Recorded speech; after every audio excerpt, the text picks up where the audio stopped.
morning. It's 8 o'clock and it's great to see you here at the intersection. If you've ever been downtown at City Hall and it's like the northeast corner intersection, the streets there at Commerce and is it Flores? There is an intersection that also has the cross sidewalks that go from corner to corner diagonally. So when we meet on these mornings, that's the intersection that always comes to mind. I don't know why, but walking across the street, seeing each other, how we connect both within our faith and community, but also with civic leadership as well. So welcome to the intersection this morning. And we're gonna have just a couple announcements while we let a few more folks, get their morning coffee and onto screen. I know that at the Pathways to Hope, the last number we heard was like 1,300-ish attendees. And Doug, maybe you want to tell us about the next step with that in terms of NAMI walks and videos. And Sure. Well, first of all, the videos from the conference, I think Billy said there were 26, are going to be posted on the Pathways to Hope website, pathwaystohope.net. They'll be out there by the end of the week, that's the end of tomorrow or by Monday, certainly. And just like it's hard to go to all of the breakout sessions, in fact, it's impossible. Now you can just visit them. You can listen to them. And I heard from so many people, oh, I went to the best workshop but you didn't get to go. So this is your chance to go to that workshop. I want to share one comment that I got last night. I've been leading a support group, family support group for over almost 15 years. And one of the families that came last night, whose son is incarcerated in Arizona and are really dealing with a lot personally. It's a difficult story, but at the end of they're kind of bringing everybody up to date. The mother said, but I got to tell you, going to Pathways was wonderful. It was such a break from the trauma that they go through dealing with their son. And she just went on and on about how positive it was and how it helped her. So, it was a great conference. Listen to the breakout sessions. The other thing I'll announce is that this year, October 7th, we'll have the 14th annual NAMI walks. And just like at Pathways, where we had well over 1,000 people coming together, this is a great chance at the NAMI walks to come together as a community to really just support one another. It's going to be at the San Antonio Zoo, October 7th, 7 a.m. You get to wake up the animals if you're there early enough. And that'll be fun if you've ever woken an elephant. But we hope that everybody comes out because it really is a celebration as a community. And it just reminds us of how important it is to come together for mental health and to support one another. So October 7th, 7 a.m., San Antonio Zoo. I put a link in the chat. All you have to do is go to NAMI Walks San Antonio. There's a sign-up page, but I encourage everybody, grab your neighbor, grab your friend, grab your kids, grab whoever you can grab, and sign up as a team. Come out, make it a fun event.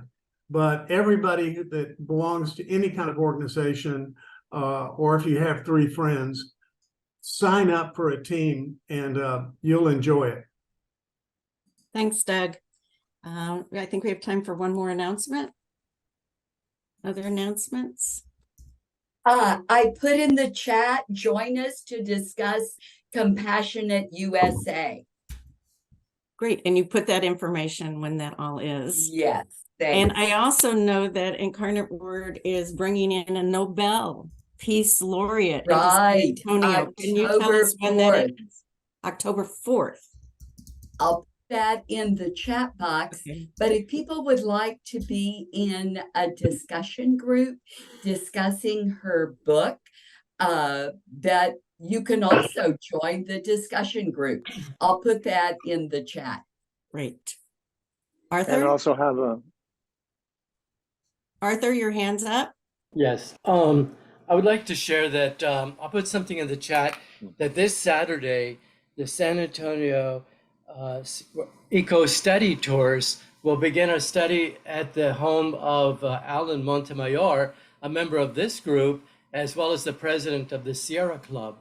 And what we are doing is we are addressing two things. One is that as national organizations, we look and see that our population is aging, and we would like to connect with young people. At the same time, I was talking with a young first grade teacher, and she said that there are 7 avocations that young people kind of have a tendency to, and one of them is a love of nature.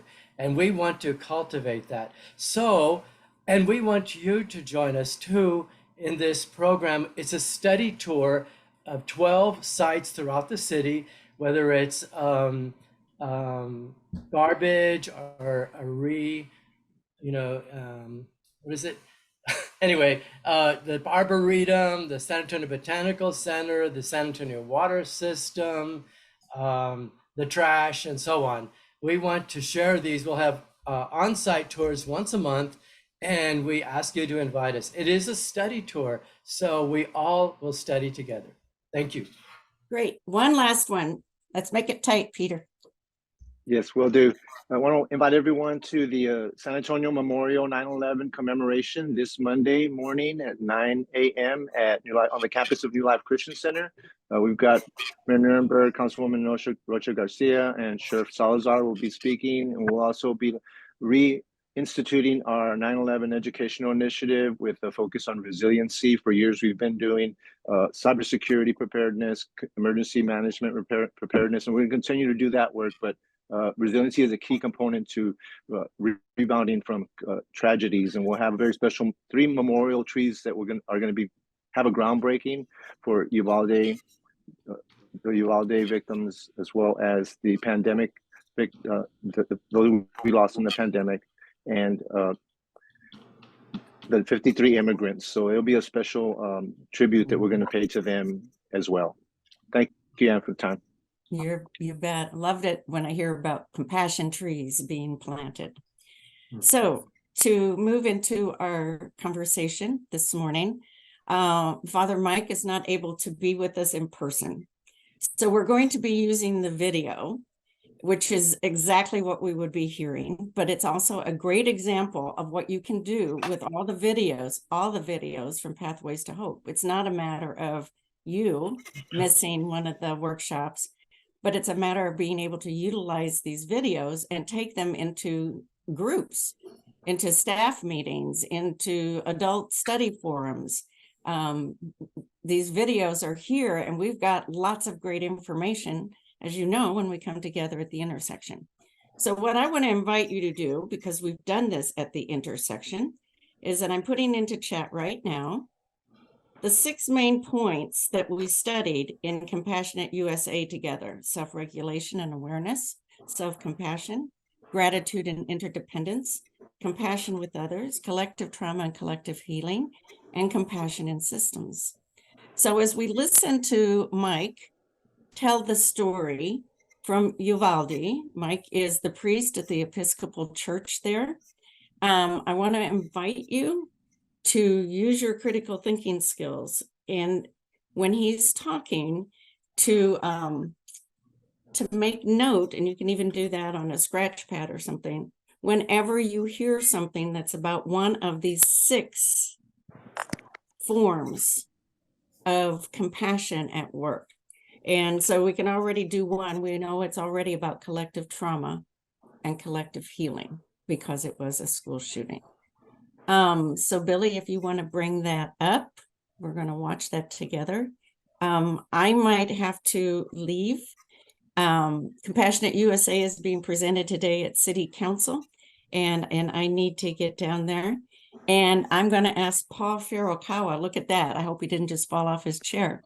But if he hangs around, because I know he's gone through CIT, Compassionate Integrity Training, to lead a conversation after what we hear from Mike. So Billy? Grateful for your time and your presence and to listen to our story.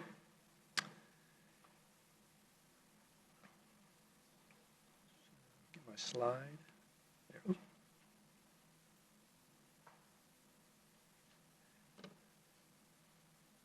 So about a year ago, on May 24th, 2022, I was driving home from San Antonio to Uvalde. I'd had an early morning appointment here. And as I was driving, I noticed more and more law enforcement cars were passing me. And then a little while later, my wife called and she said, they're saying something about a shooting at Rob's school, but they're not giving much information. And I kept driving and more cars passed and ambulances and state troopers and unmarked cars. And she called again. She said, there's more. And she was crying. I was crying. And so I got home, and as soon as I got home, I received a call from an emergency room nurse who's a parishioner, and she said, could you come to the hospital?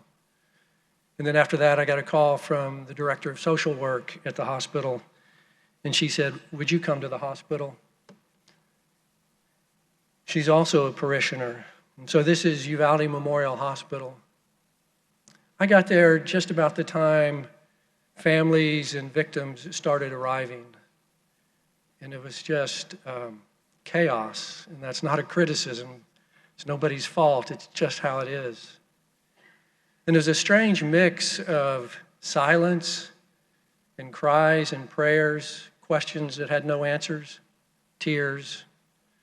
And I just kind of waited around through all of that, showing up, talking to people, listening. I accompanied a couple of families as they went to identify their child and stayed with them for a while. I was at the hospital till about 6 that night, and then they said, could you go to the Civic Center because everything's being moved over there? And so I went there and stayed with families as they awaited news of who they had found, their condition, trying to identify the victims. I left there about midnight that night. You know, and a couple of the questions that have remained with me through this time is, how do we get better? And how do we be together? And I know this, I know we're better together. I know it's not one question as opposed to the other, that you can't have one without the other.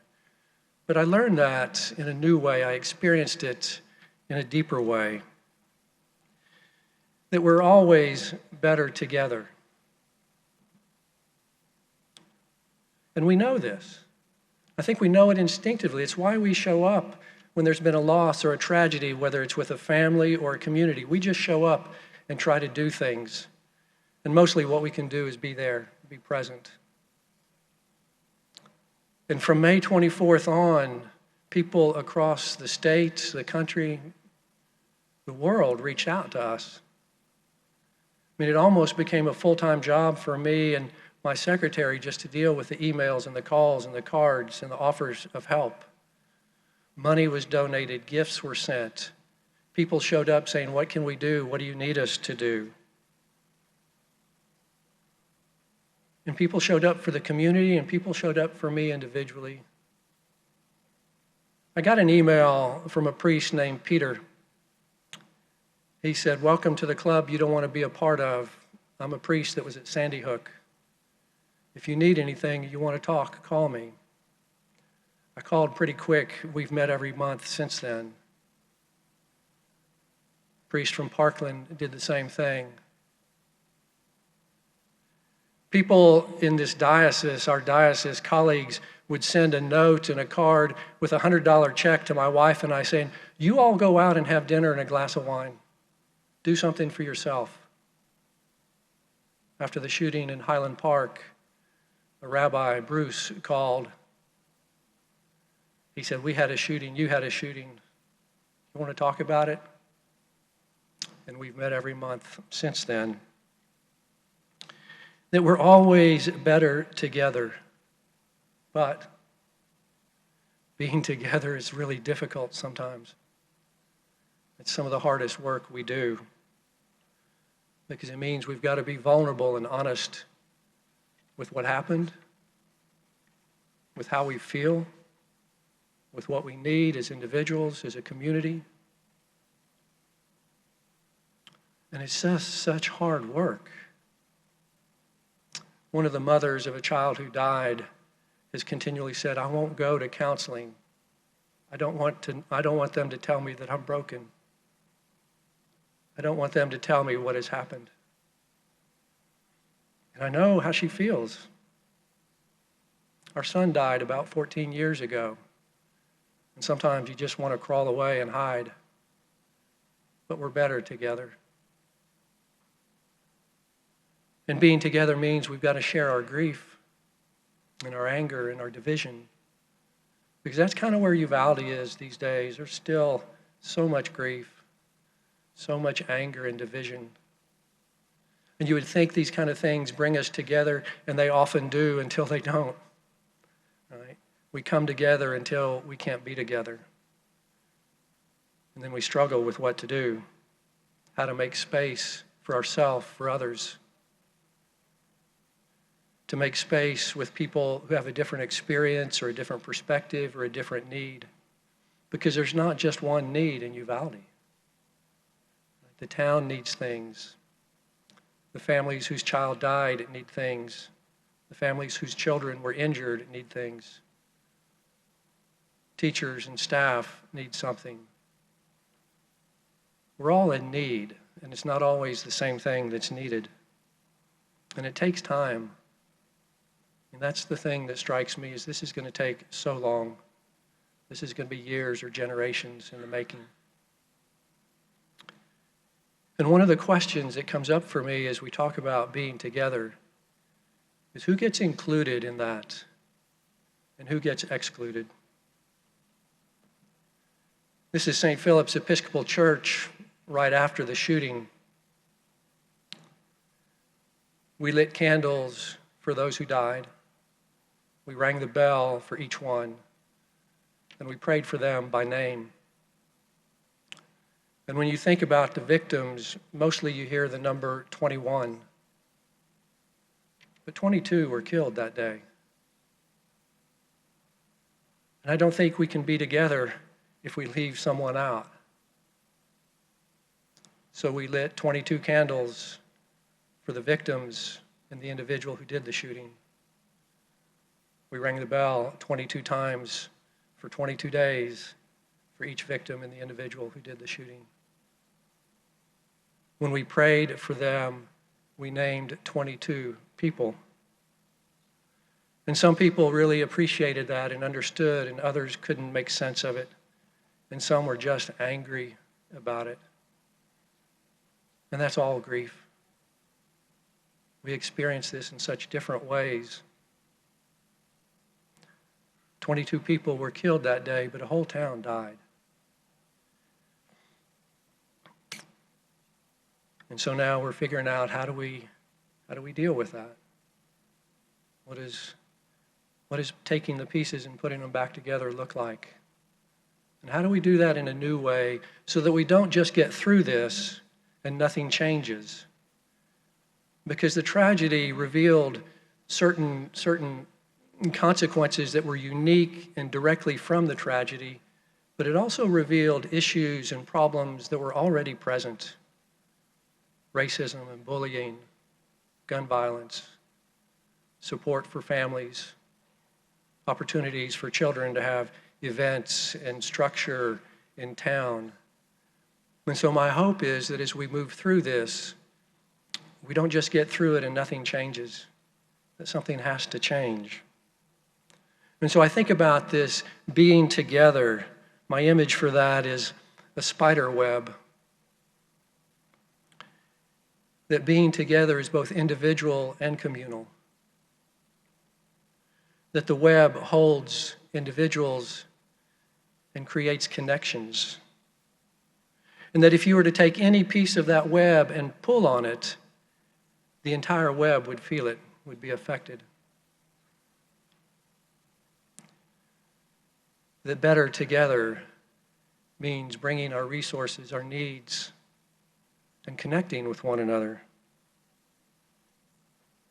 And we tend to do that well, pretty well, after tragedies. But what if we started doing that better before the tragedies? What if we worked on being better together now? And in what ways, I wonder, would that decrease the frequency of these kind of tragedies? Decrease their impact? Probably won't eliminate them, but it might make a difference. Because I wonder how Salvador was left out before this, and what effect that might have had on him. The hurt, the anger, the fear that brought this. And that's not to excuse or justify or condone what he did. It's just to raise the question that if we really are better together, it's got to be for everyone, everywhere, all the time. But I want to be clear about the spider web. Spider web can't be just a noun. We've got to make it a verb. We've got to be spider webbing. Being together isn't a goal that we accomplish and say we did it. It's an ongoing practice. It's an action.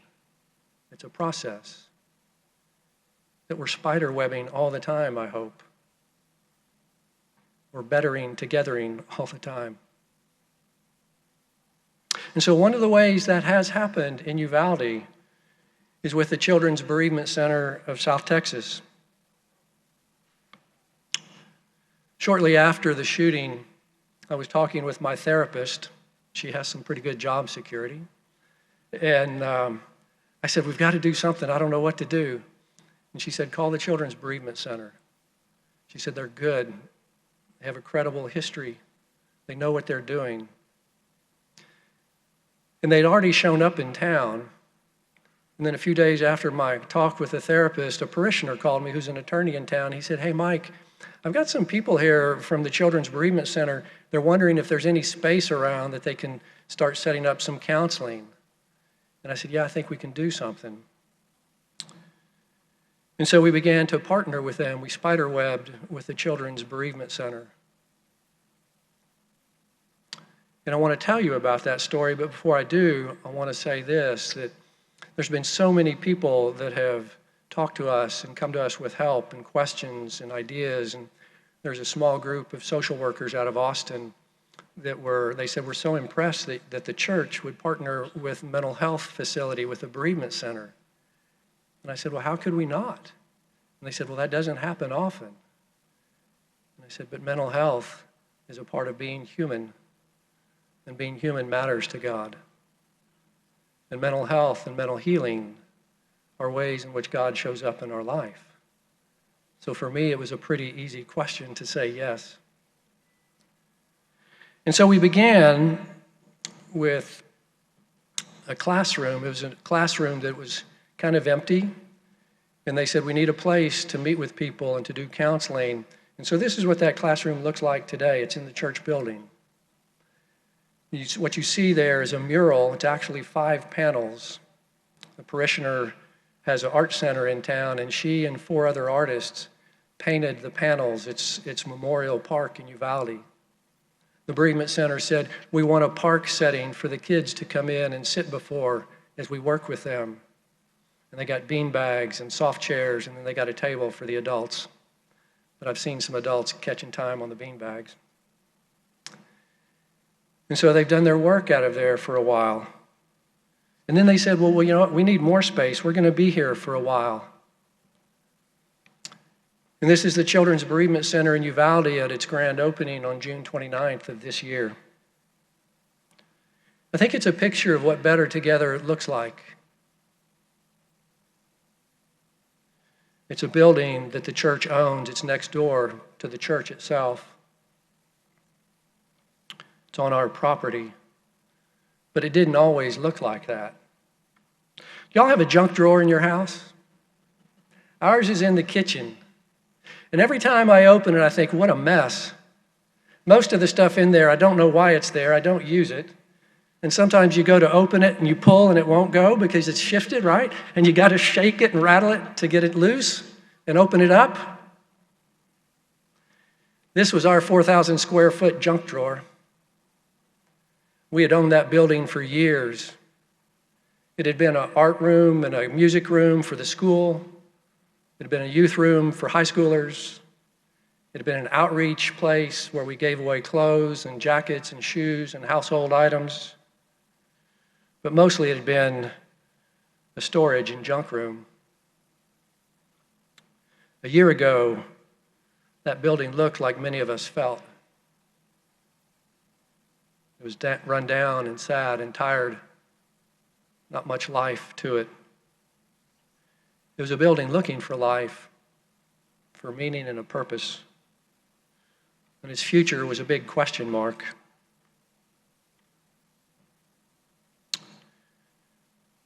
But today it's beautiful and vibrant. It's colorful. It's been renewed. It's filled with warmth and welcome, light and life.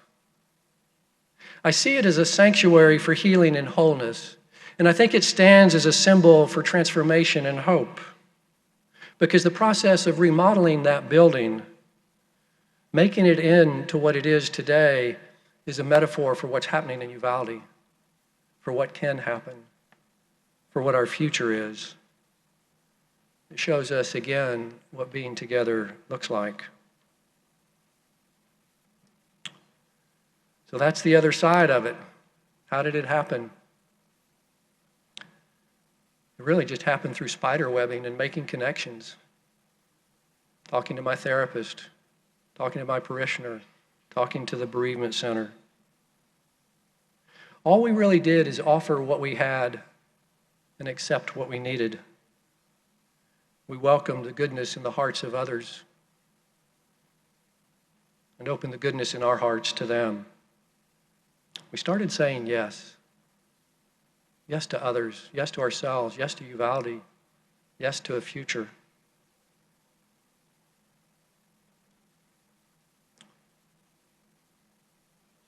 Transformation and change. And it began with the Children's Bereavement Center coming to us and welcoming our pain and our loss. They didn't run from it, they didn't hide it, they didn't gloss over it. They named it. They held it for us. And they offered a vision for what life and hope and healing might be when we didn't have one for ourselves. And on June 29th of this year, the building opened. We had a dedication and a blessing and a ribbon cutting. And it may have been the first day since the shooting that I felt hope rise in me.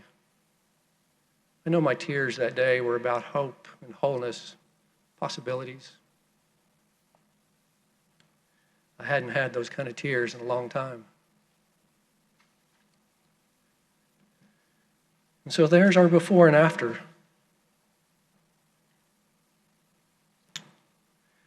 I showed the building to the project manager, architects, engineers, bereavement center people. When the overall project manager saw it, she says, "It looks like a Jiffy Lube."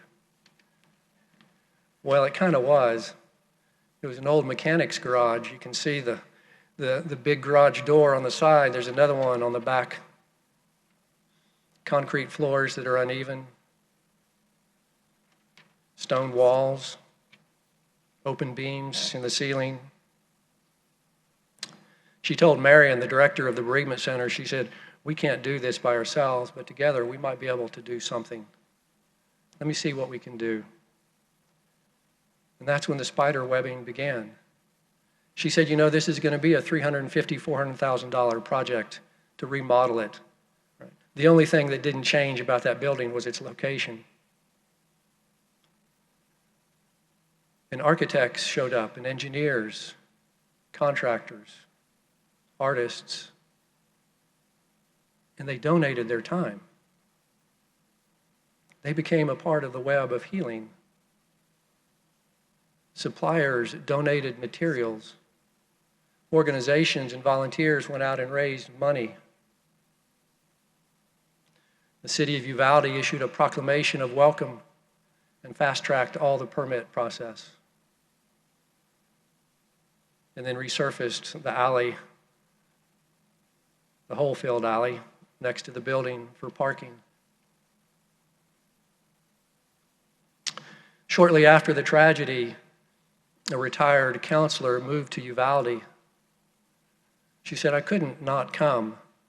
And she moved there just a few weeks after her husband had died. She's now the director of the Uvalde Bereavement Center. But we never know what's going to happen when we offer, when we ask, when we let ourselves be a part of the spider webbing. Because I think that spider webbing is both about offering and receiving, and we all have things to offer, and we all have things we need to receive. That's how better together happens, I think. Spider webbing has a ripple effect. It enlarges and it expands. It invites others to participate and say yes. Let me give you some examples.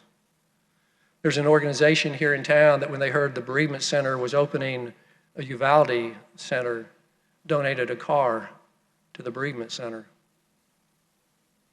San Antonio Spurs have showed up a couple of times to play basketball with the kids. And not just to play basketball, but to teach about loss and defeat. We have a sports court at St. Philip's as part of our school, and they played basketball out there. And after they played basketball, they said, we don't mean this as a criticism, but it kind of needs some work. I said, yeah, I know. We've got a long list of things we want to do. And they said, why don't you give us your list? Let's see if we can help you with it. The Bereavement Center made connections with other organizations who came to town and said, we want to explore the possibilities of creating jobs because it's one of our issues in town. We want to explore the possibility of providing job training. And there were so many individuals that I contacted, and they always said yes. Books that I had read by people who are writing about nonviolence and gun violence and how to move through this. They had no idea who I was. So I sent an email, and in the subject line I said, Episcopal priest in Uvalde needs help. And they always said yes. They either emailed or called that day. And they continue to be involved, offering guidance and suggestions, support for me.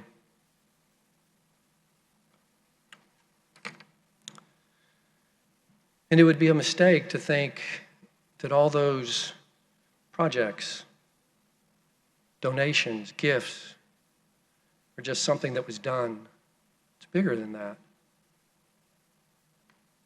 And it's the spider web of love and healing, of hope, of a new future.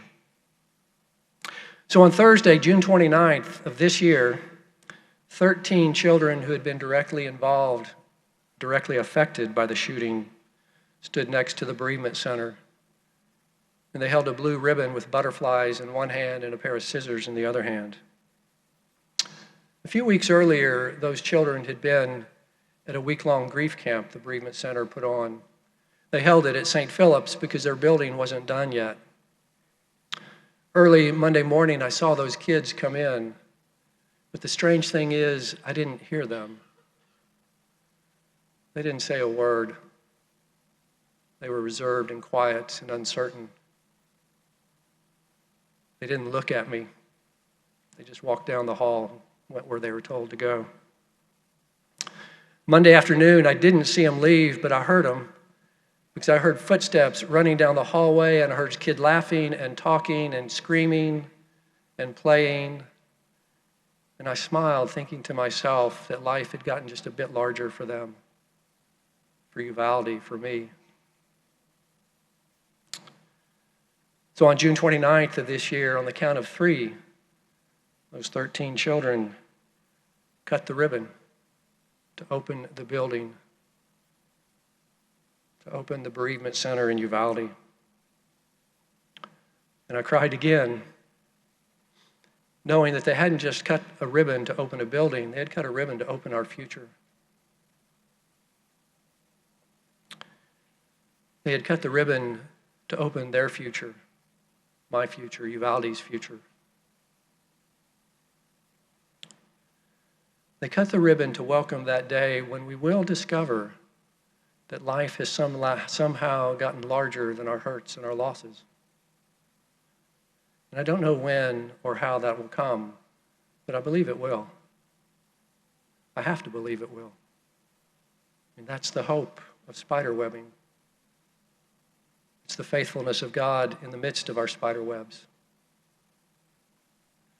That these 13 children stand as witnesses that we are always better together. And so as you look at your own life today, at your relationships, the context in which you're living or struggling, what is it you have to offer? Because we all have something to offer.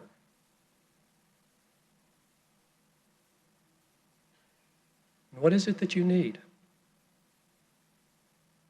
Because we all need something. And none of us get through this by ourselves.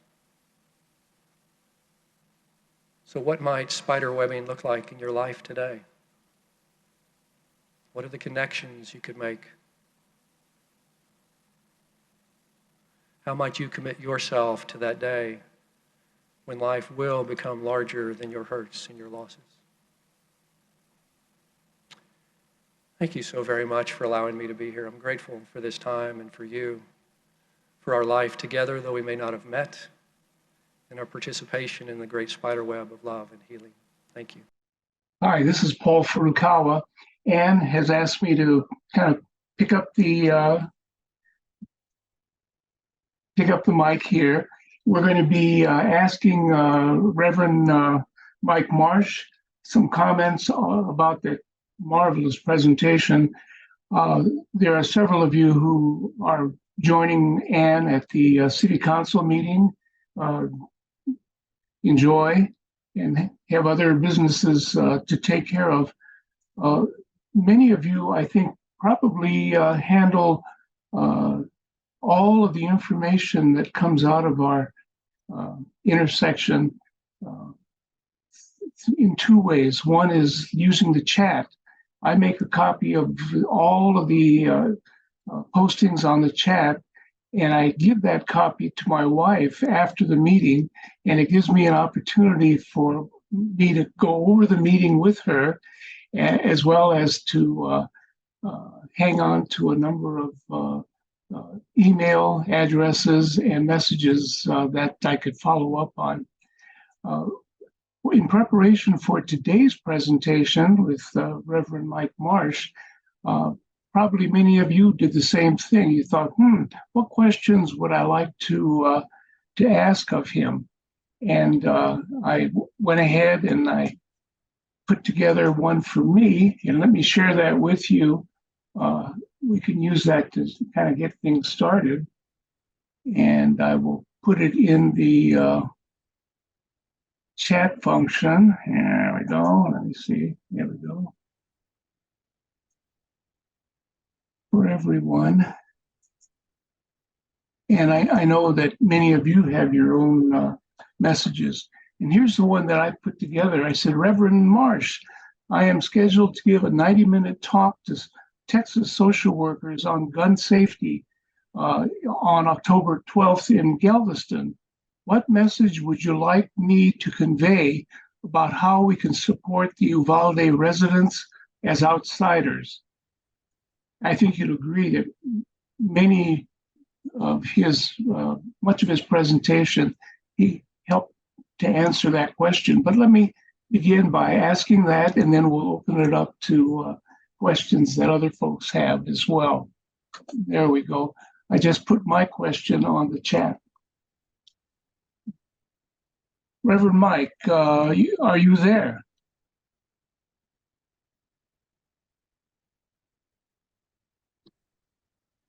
Is Reverend Mike on? No, he's not with us. This is Anne. Oh, He's not with us. Okay. No, we watched his video. But if there are questions, we can keep track of them and we can send them to him and we can get responses. It'll also be very supportive to him. Let's plan to do that, but let's also share some of your reactions to his wonderful, wonderful presentation. I'm going to be viewing that presentation several times if I can, get my hands on it. Any comments then? I put in the chat box that one of our nursing professors at the University of the Incarnate Word would like the direct link to that so she can show it to our nursing students. So if somebody could put that in the chat. Secondly, I want to introduce my dear friend, Mindel Morgan, in the office at the library in Uvalde. And he, as librarian in Uvalde, has a room for counseling students, has books to help children, books to help adults. So it's beautiful in the Uvalde library to see the response. Martha Ann, this is Billy. I did put a link to the video on YouTube, and if you need further, let me know. Mm-hmm. Very good. Yeah, do take a look at the link. Billy has posted that. Any other comments? Thank you, my sister. Paul. Yes, Sharon. I would. Well, I really like your question, and I hope that when you hear, that you'll bring us back what the answer was, and just the immediate response to the question of how can we support as outsiders, like this whole point that there's no outside and inside. There's this big spider web that we all belong to, and the sooner we feel it, the better. So, yeah. Well, Sharon, like you, I was tempted to get a copy of Reverend Mike Marsh's video and just show that instead of giving it. Oh, well, I'll come up with something in between. Oh, yes, you will. Thank you, Sharon. Arthur. I would like to say that I observe that hope, communal affirmation, the energy, he spoke of a spider web, and all the energy of hope and art and work balances with tragedy as a journey to healing. And we all have those two energies in our lives. As a matter of fact, there is a great philosopher called Jaspers, talks about growth through crisis.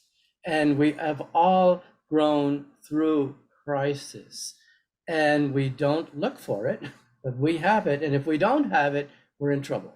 So those to me are two great energies, and almost like tsunamis or great waves in our lives, as he pointed out so well about the communal effort of song and gifts and attention that was given. And we have that, obviously that has been energized and put in motion, and that is a way to deal with this other tidal wave of tragedy. Thank you, Arthur. That was wonderful. Let's hear other comments and questions. I think he gives us the challenge and what we can do to support, because he asked everybody, well, what are you going to do? You know, are we just going to wait till the next traumatic thing? Are we going to do something different? Are you in a spider web? I mean, that's how the spider web works, is that we're all in the spider web, doing our part. And so a perfect example is that 2 days after Uvalde, and I didn't think about it this way, Paul, when I asked you to do this, but it was Paul Furukawa at the intersection who said, what are we doing? And on that very day, 2 days after Uvalde, we formed the Violence Prevention via Congregations Collaborative, the Sane Society. And we're working and doing our part here. And I think that's what Mike was inviting us and challenging us all to do, is to, live in the question of, what are you doing? What am I doing? How am I part of the web? How am I not part of the web? How do I become part of the web? Where am I doing my part? And the beautiful thing, I think, or one of the beautiful things about the story is that how San Antonio did go and is a part, and that just represents us, but it speaks about our spider web. So, you know, it was Marion Sokol from the Children's Bereavement Center who went, and then that story grew out of that. It was the Ecumenical Center here in San Antonio who sent grief counselors right away. The food bank from San Antonio showed up and started feeding people for a long time. You know, so to see that kind of systemic compassion that we're a part of, but his continual kind of invitational challenge, right? How are we a part of that? Each of us and all of us. And another example of the spider web here in San Antonio is Erica Heller Stevenson from Metro Health in the violence prevention section. She and several colleagues have gotten funding and support from both the city and the county to put together the violence prevention strategic plan. And some of us are part of that effort. There are 4 subsections. And just yesterday, we were asked to comment on the first draft of that. And the plan is for that strategic plan to put down the path for the next 2 years, 5 years, and beyond in the area of violence prevention, not only in the gun safety area, but in areas like domestic violence, youth violence, and so forth. So again, another example of being inspired and coming up with something that applies to us here locally. Any other comments? So wonderful.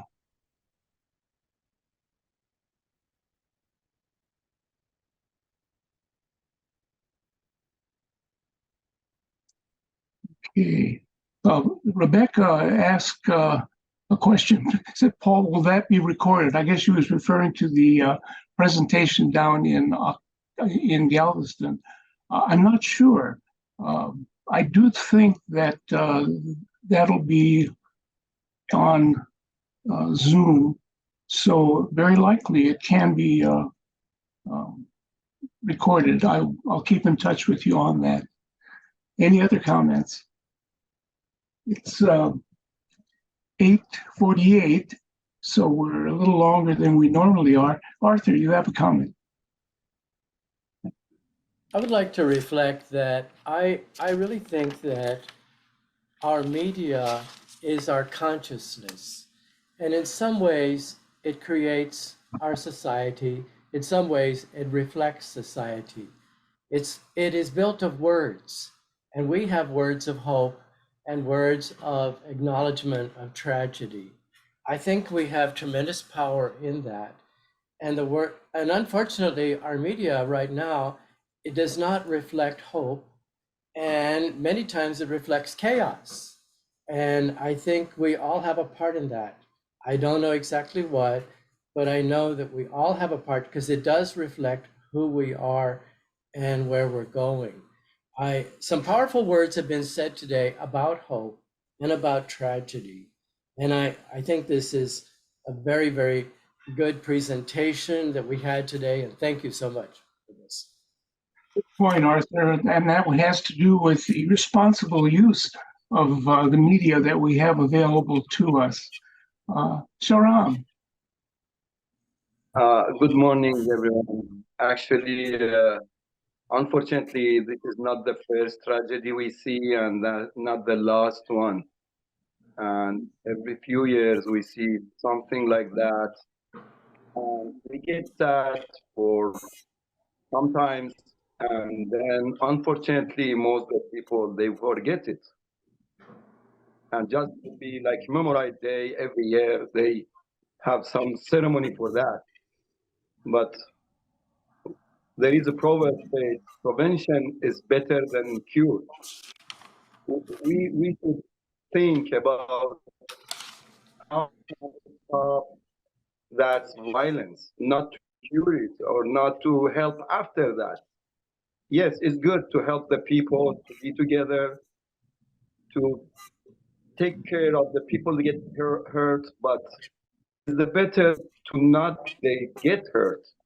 How we can help each other to stop this violence. That's all is get what I think is the base of education, the children in the family, they grow up and in the school. Is there will be a system we can teach the family and the children how they grow up their children, then the anger, the violence will be much less than now. There is a story I would like to say, as I make it very short. Says the child, he was walking with his mom and he stole one egg. Maybe a lot of you hear that. And the mom not said anything to the child. And when he grew up, he was a big thief, and he stole in like in Middle East say camel, or here you can say a horse. He stole a horse, and when they catch him and want to hang him, and he said, "Just I want to see my mom," in the last point. And when he saw his mom, he bite his mom, and mom said, "Why? I'm your mom. I'm your mother." And the day when I stole an egg, you stopped me. I never became a thief and stole and horse to get hanged. That's your fault. Maybe I fault. I make a mistake, but you don't stop me. You doesn't stop me. And that's the problem. What I think we have to get maybe education, the family and the children in the home and in the school, in the base, in basic, in very starting, in the kindergarten. That's what just a comment I want to say is that the prevention and cure. Thank you. Very good. And the example of the bereavement center, I think, illustrates what he is saying, what you're saying, that not only did it address the survivors of the Robb Elementary, but it was destined to help others as well into the future. Very well put. Any other comments? We have maybe 2 more minutes, and so any other comments or thoughts? That was wonderful. This was delightful. I'm not sure what is planned for next week's intersection. Does anyone else know what the topic is for next week? Billy, do you happen to know? I do not. This is Ann. Oh, I can Ann, stay please. silent. I can stay silent, but I can tell you I don't know. Oh, good. Maybe it'll be on Compassionate USA. Oh, excited. That's right, because of the... Maybe it'll be on collaboratives and community working together. We must... I don't have it figured out. We must stay tuned and to find out. And you know, Ann is going to alert us ahead of time. So we're looking forward to that. Wonderful. Billy, you're all set with regard to the recordings, and we have information on as to how to tap into past recordings as well as the one today. Any other final comments? Billy, any final comments? No, look, be sure and watch the video. Let's put the link in the chat. And for those That's of a great you story. who want to capture a lot of useful information, make a copy of this morning's chat and go ahead and put it into your Word document, and you have in black and white a reflection on today. Again, we're so grateful to Reverend Mike Marsh, and thankful again to Ann for having set that up. And we look forward to seeing you next Thursday at 8 o'clock. Thanks, Billy. You bet. Thank you, guys. Have a blessed day.